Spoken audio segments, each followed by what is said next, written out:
Hello everybody, this is Andrei and you are on the Marketing Innovation Podcast Show. Today's guest is Xenia Muntean, Forbes 30 Under 30 entrepreneur and the founder of Planable, a content review and marketing collaboration platform used by over 5,000 teams and brands like Jaguar, Rover, Viber, Siemens, and United Nations. Well done, Xenia. Thank you. Today we're going to have an insightful and exciting conversation about social media marketing and content trends and how technology can help brands better use online channels to grow communities in a collaborative way. Xenia, thank you so much for being today with us. How are you? How's life? How's the day been? Busy. But thank you so much, Andrei, for having me on the show. I'm excited to kick off this conversation. Awesome. Me too.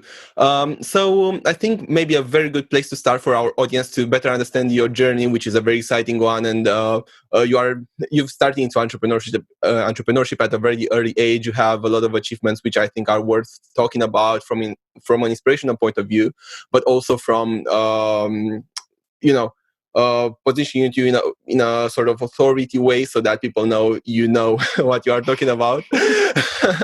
Yeah. So tell us how did everything start? Where are you from? How you started on this journey, and what got you into launching Planable?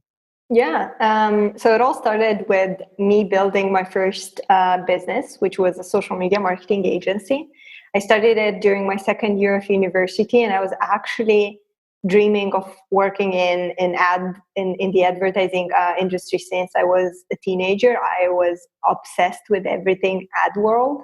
And I started my agency at 21 years old, and I was building campaigns for brands, was building a lot of content for them, managing their social media pages, but also a lot of other digital marketing work such as branding and web design and so on. And it all, I say that it all started with me building my first business, because during that agency time, that's when I discovered the problem that I'm currently solving with Planable. So for those who are not familiar with how social media marketing happens and with what happens behind the scenes of social media, every single post from major brands that you see online, every single tweet or every single Instagram post, behind that post, there's a bunch of people that work together on that post to plan it, to collaborate, to make sure that it's on brand, to make sure that the tone of voice is correct, make sure they're using the proper hashtags and the proper jargon about their product or about their service. So there's a lot of planning that goes into one single post, and there's a lot of collaboration and a lot of workflow. There's even approval systems in place when it comes to an agency working with clients, but also when it comes to larger teams, right? If you have teams that are bigger than 2 people, there might be some approvals in place where the head of social, for example, might approve content that is built by his team before it goes live. So how do you manage it all, right? That's the question that I was asking myself when I had my own agency. I was asking myself, what's the proper system?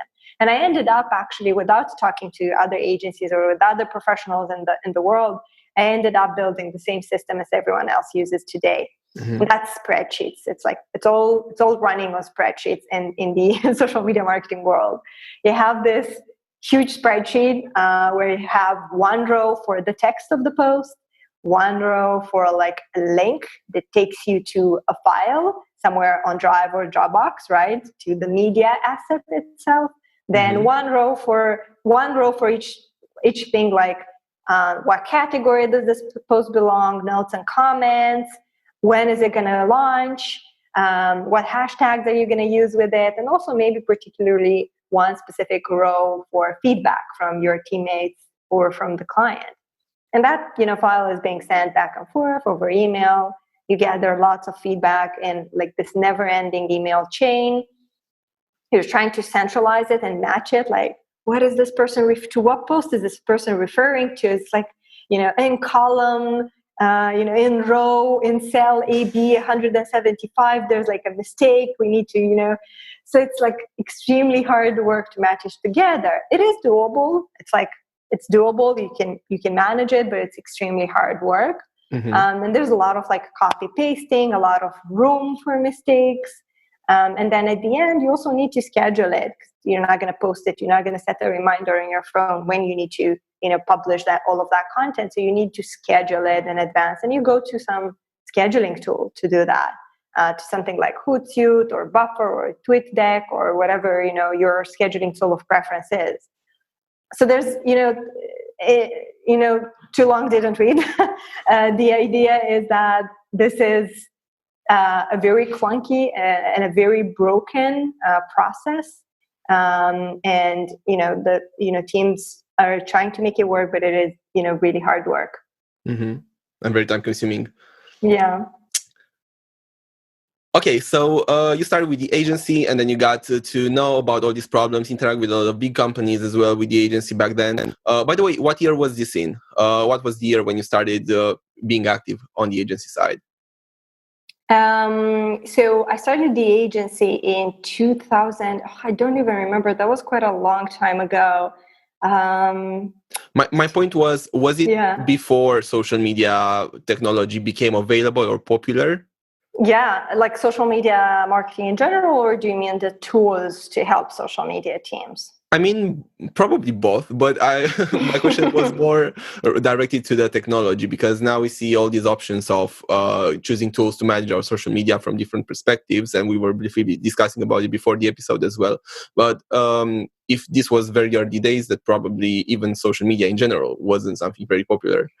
And I remember back then we were still in that phase where we had to educate clients about social media marketing and the importance of social media, and just trying to.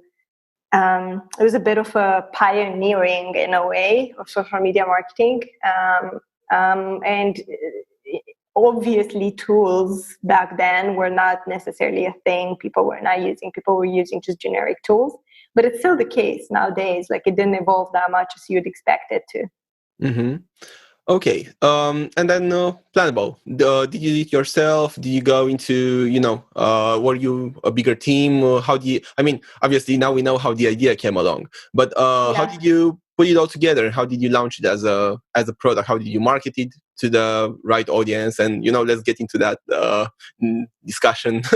Yeah, of course. So I started it together with my two co-founders, Vlad and Nick. They both worked in the agency world, so they were familiar with how everything works. Mm-hmm. And we got together and we realized that this entire process and the entire workflow that happens behind the scenes of content could be simplified, and it there's a lot of time that could be saved. And we got together and we did just that. We built Planable to solve this problem. Mm-hmm. We went through a pre-accelerator in Cluj, in Romania. And during that accelerator, that's when we learned the bulk amount of what it means to lead a startup, what it means to build one, the product development part. Nick is our CTO, so he built the product by himself in the early days of Planable.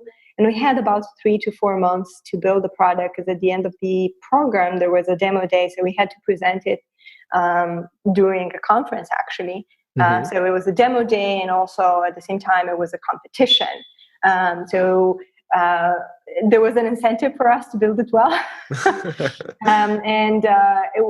There was an incentive to also build it fast, which is, it's really hard to build a good product and also build it very fast.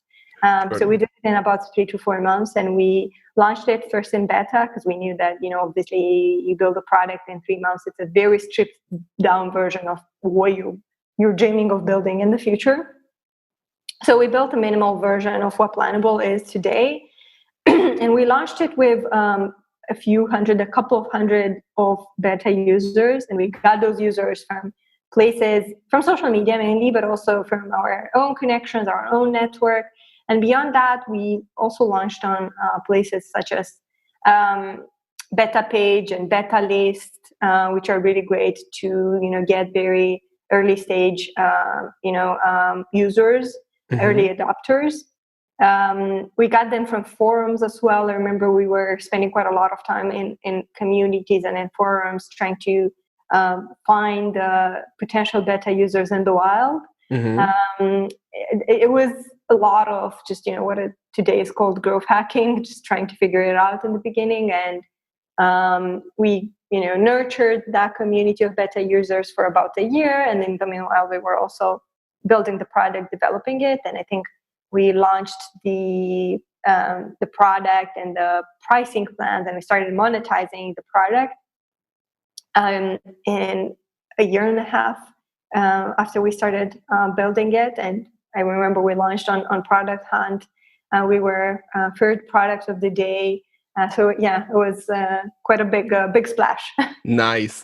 Okay, so I just got an idea now. It wasn't Yes. in the first list of the things that we wanted to discuss, but I think it's really, it's going to be insightful for the guys tuning into today, into the episode. So we have the entrepreneurs, and then we have the marketing people and the business passionates, and these sort of groups of listeners, let's say. So what I know from the feedback that we got in the past was some of the people tuning in would be interesting to know.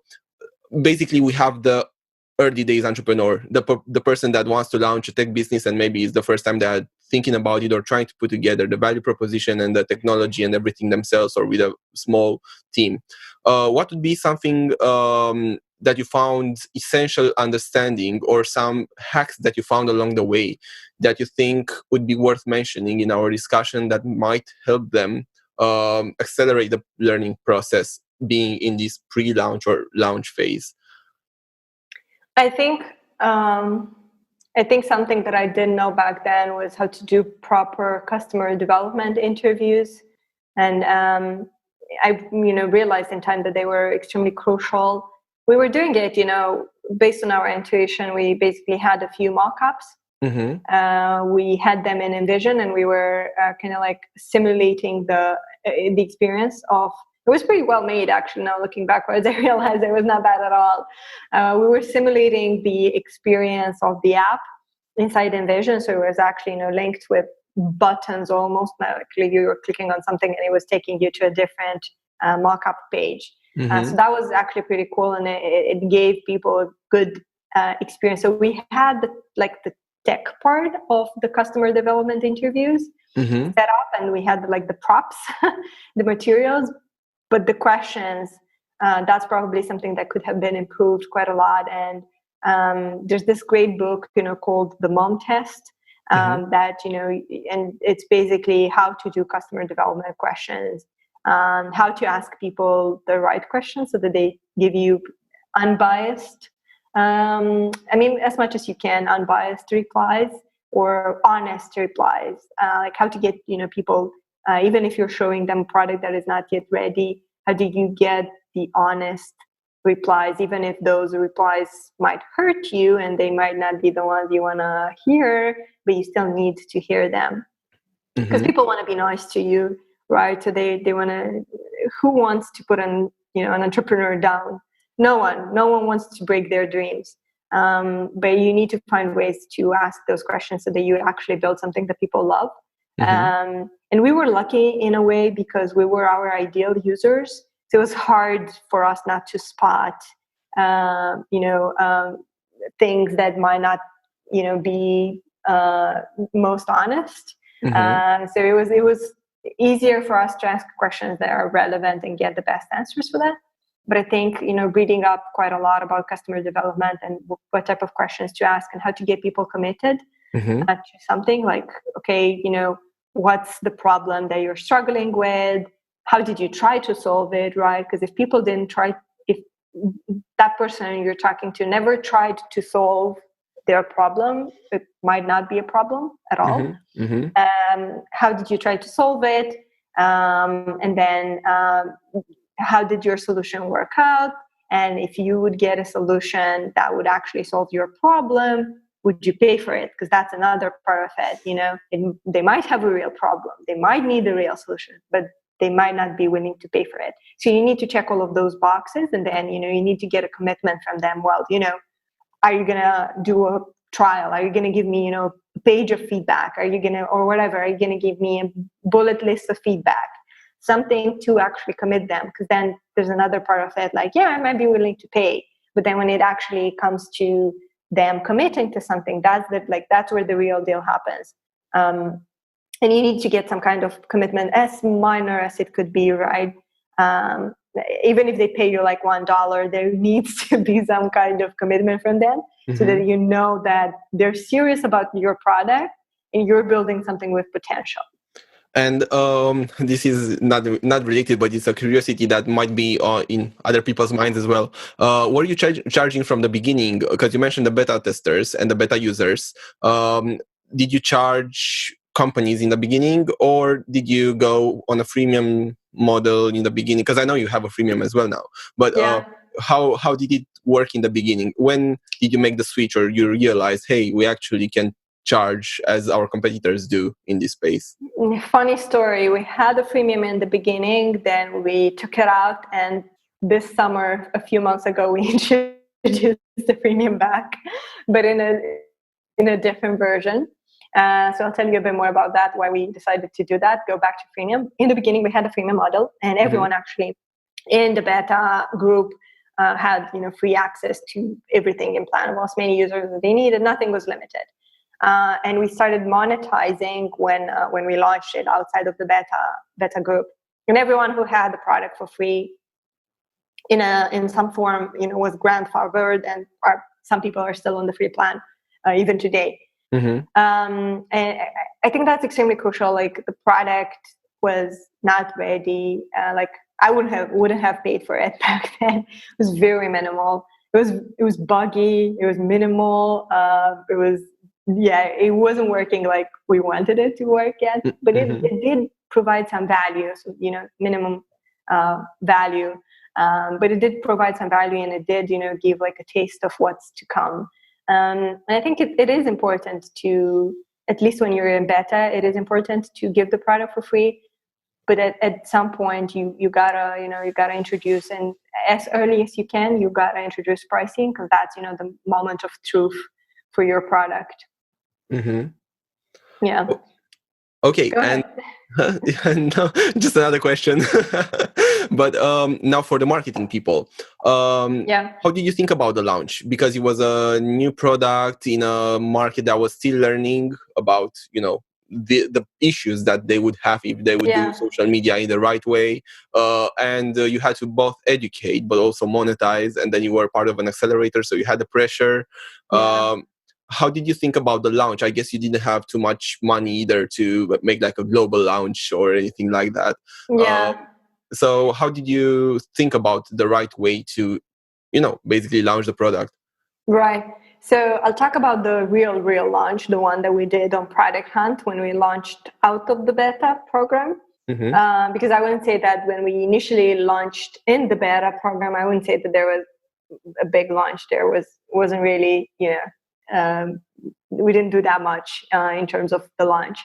But the real launch, when we launched on Product Hunt and we started monetizing and introduced the pricing plans, we took it very seriously. Like, we prepared so much for that launch. And there's a bunch of tips and tricks on how to successfully launch on Product Hunt. There's like tons of articles and ebooks on that specific subject. And we did it by the book. We had someone, what is it called, a hunter, someone that launched us on Product Hunt. So we asked Murat, who's the CEO of Marvel app. Marvel app is a collaboration tool for designers. So it was like match made in heaven. And we asked him to launch us, to put us on Product Hunt on that specific day.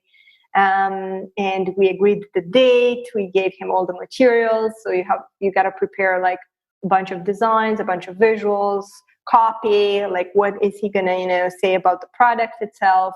And we had like an army of friends prepared, standing by, waiting to upvote us. Because you need like a big bump in the beginning, so that Product Hunt is like, oh, what's this thing? Everyone upvotes.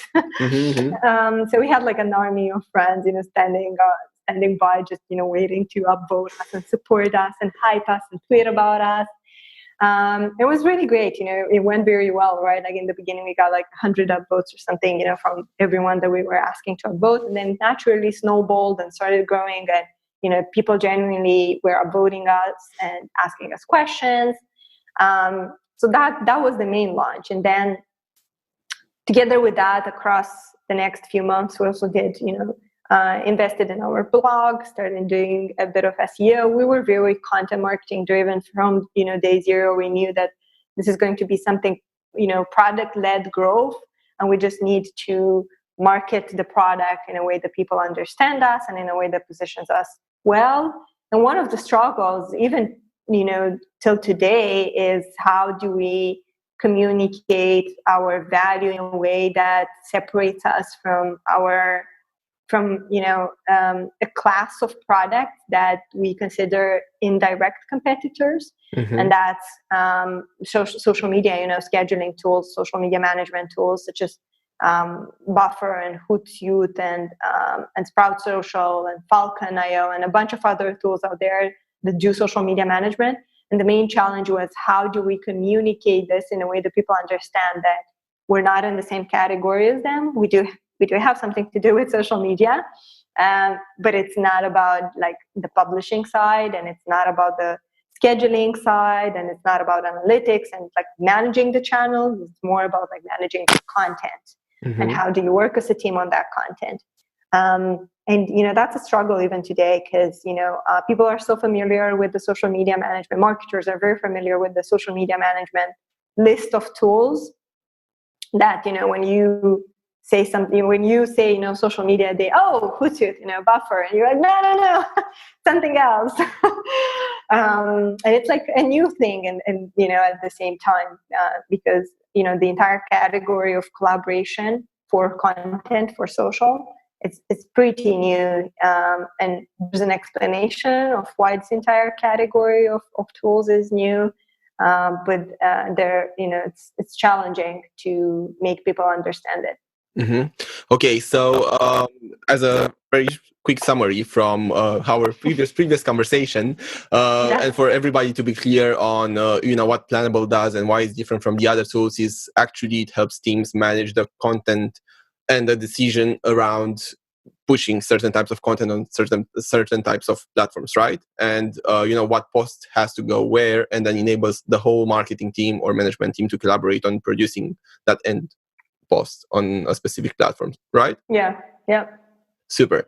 Okay, so now we get into the content side of things, and I think it's a good time to look at what we initially wanted to discuss before this long parenthesis, which was changes that we saw over the last couple of months, and then what we feel, or what you feel actually, the world is going to look like tomorrow when it comes to content and social media sharing and everything else to do with this area. So looking back on the last, let's say, 6 months, ever since COVID came, and everybody, I mean not everybody, but more brands started to go digital, started to pay more attention to their online communities.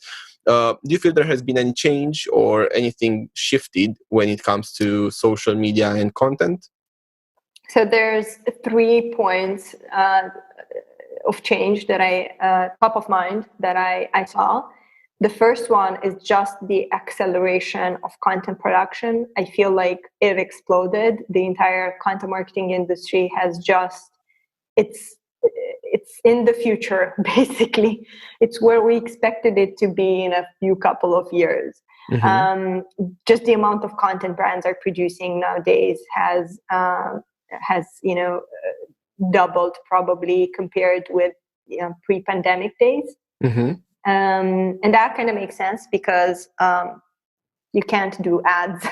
People don't want to be sold to, and so many ads budgets have been cut, and content is providing value, providing entertainment, providing meaningful information to your audience is the best way to go during these times. So it does make a lot of sense. Mm-hmm. So that's the first thing that I noticed, right? Like the acceleration of content. And then the second thing is the production of content in a more low-key way, in a more authentic way, right? Mm-hmm. Like brands have ditched the studios because like no one goes in a studio with the team. Like that's not very possible, right? So you gotta improvise it. You gotta do it in a startup way. You got to shoot, videos and produce content in whatever way you can, right? Like do content over Zoom and stuff like that. Not 4K, not fancy, not, big studios, no makeup artists to make it work. And I think that's actually an interesting direction the content took, and it very well fits with the trends that we've seen in the past years, and with what consumers might want during these times, right? To just a more humane approach to marketing, a more relatable one. And I think that kind of works together well with what I mentioned before, that people don't want to be sold to during this period of time. And seeing content that is authentic and relatable and recognizable, it does have this more empathetic nature. And then the third change that I mentioned that I noticed is kind of related to the empathy factor that I just mentioned. And that's, about brands trying to build more of a personality or more values in their core marketing, structure. And by that, I mean that, brands that already had like a soul, like had values and had personality and had, empathy for their audience, had like a social side to it. They're accentuating it more and more. They're highlighting it more and more. And then other brands that didn't have are rushing to create it, and it's we're trying to slowly build it now, at least. So kind of highlighting that the values, care about communities, or whatever values that fit well within this current environment, either highlighting them or trying to build them now. Though it's really hard to build them, because the audience is going to notice that you didn't have that specific value, or not talking about that pretty much, and suddenly it's all about that. So you need to slowly build it, and it needs to be authentic, and it needs to make sense with your brand. But those are the main three changes that I've seen in the content world recently. And if you were to look at tomorrow and see how these trends really will survive, or what other changes could we expect to see over the next couple of months, because hopefully the pandemic is not going to last forever, and again we're going to have some financial difficulties for a couple of more months, but there's a future there. So how do you feel the social media world is going to be transforming next? What's good quality content today? How should brands look at producing good quality content if they just started out now, or if they just started to focus on it now? Yeah, that's a good question. I think there's no right answer to this question. Like, what is good content? Good content is the one that works for your brand, that brings results. Good content that is aligned with your brand, that is genuine. And I think the only way to achieve that is if you have diversity in your marketing team. Because there's so many times brands publish something or launch a campaign, and you can see that not too many people have looked at it, because it's tone deaf, it's not relatable, it's just not, it doesn't match with the current reality. And that's only possible if not enough people have taken a look at it. If it was written by a copywriter and no one else checked it, because I can hardly imagine that if a team of 10 look at it, no one raises a red flag about specific campaigns we've seen. Don't want to point fingers, but I think that's the only way. Like, if you bring your team together and if you have diversity of views on culture, on the social part of the world, on politics, and everything, if there's a diversity of points, and if there's more people involved, and there's this open collaboration inside a marketing team, and if more departments are also involved. That's something I champion quite a lot. Social media is not just about the marketing team. It is about the entire brand, and it is about the entire company. And whenever you have the chance, if you're doing a product launch, you got to have your product team involved. If you're doing employer branding on social media, you got to have your HR team involved, and so on and so on. If you're in a regulated industry, you got to have your legal team involved. So the more people you can bring on and the more diversity you can create, you're going to get better and brighter ideas, which eventually is going to lead to better quality of content. Formats, there's different, I've seen brands, I've seen clients that use videos which perform well on social media, and that could work, but it really does depend on your brand. Maybe static, maybe photos is one that works even better for you. In the end, the format is just a vessel. It's not necessarily what makes a piece of content a good content. It's brand alignment. If that specific content resonates with your brand, if it makes sense for your brand, if it's really built in a collaborative way, which is probably going to lead to a better idea. And also if it's like meaningful for the audience, if it's something that actually brings on more value, because that's what content should be. Content should always be something of value for the audience. Otherwise, it's probably an ad. Got it.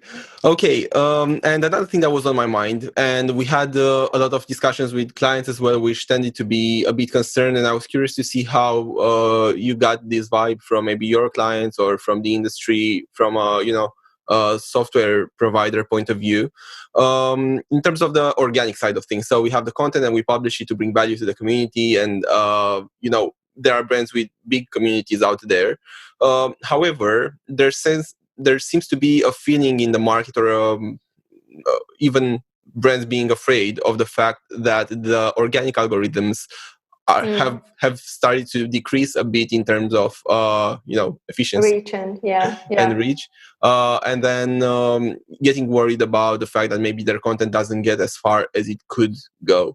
What's your feeling there? Maybe if you have any tips for companies with this worry to amplify the results that they get from their organic content, apart from it being good quality in terms of aligned with the brand and everything that we discussed now, which by the way are very good points, and I think I totally agree with you on on them.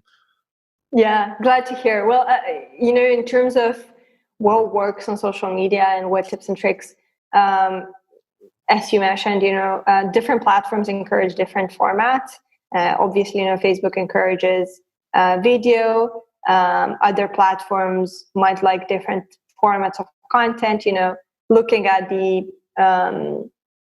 the time your audience is most engaged, that's something else again that you might be doing. But in the end, yes, the algorithms have changed in a major way. And if you're not the type of brand that is building content that is like super engaging and super has like some kind of virality, I don't want to say like viral content, like it has some shareable factor to it, then yes, it is pay to play in the end.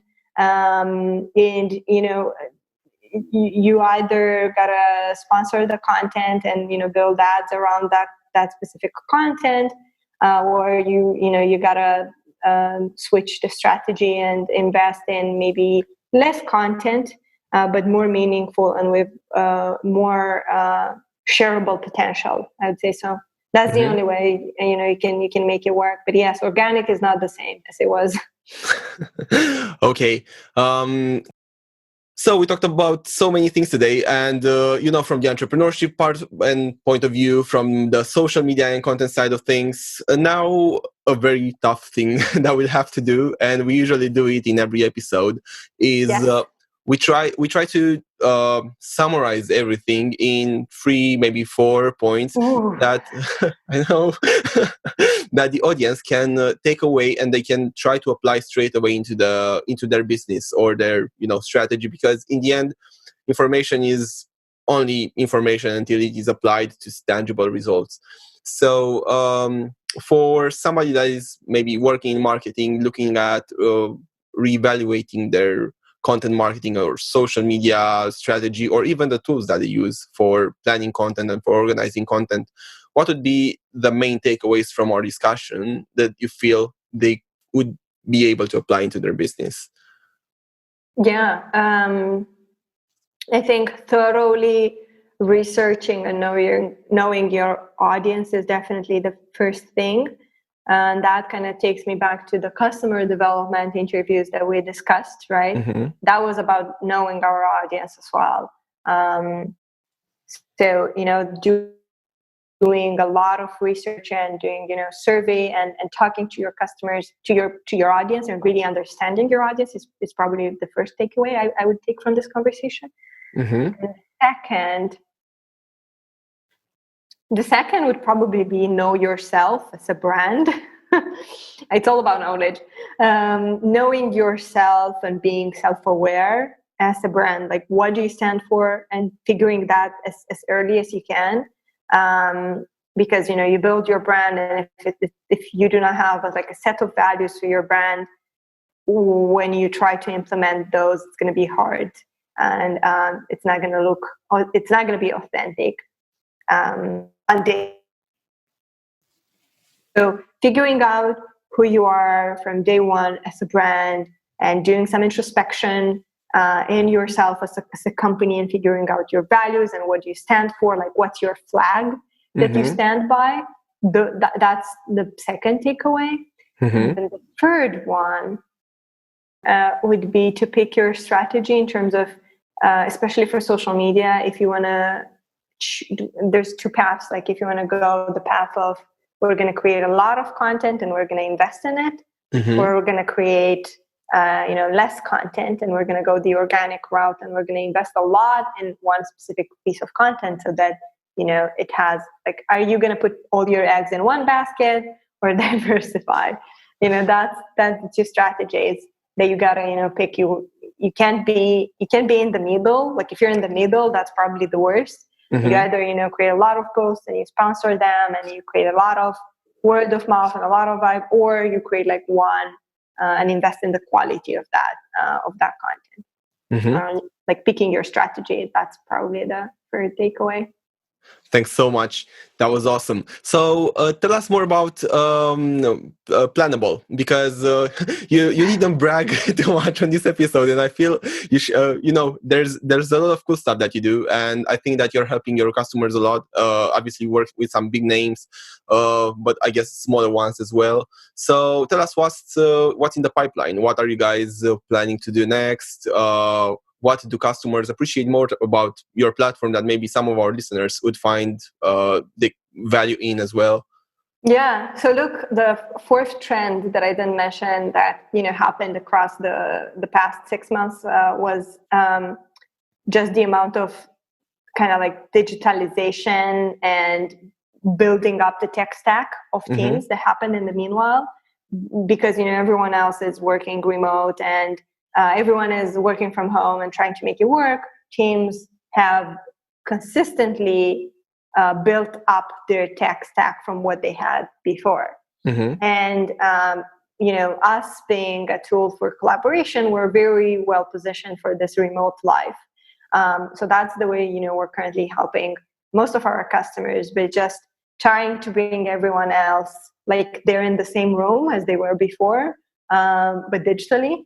And in a way that they don't feel like they're working, from different, places on earth, but as though they're really working from, across the hall as they were working before.